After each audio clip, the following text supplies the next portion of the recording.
Hello, hello, hello, hello. Good day everybody. Andito na naman ulit ang inyong Maring Content Creator. So ayan, welcome na naman sa panibagong chapter ng buhay ko. At hindi lang pala sa buhay ko, kundi maging sa buhay niyo rin. Kasi hindi lang ako ang nakakaranas ngayon ng sobrang init.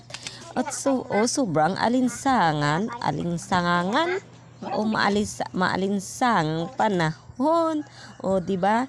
Lahat naman tayo ay nakakaranas nito dahil epekto ito ng ano ba talaga ito? Summer pa ba ito o El Nino?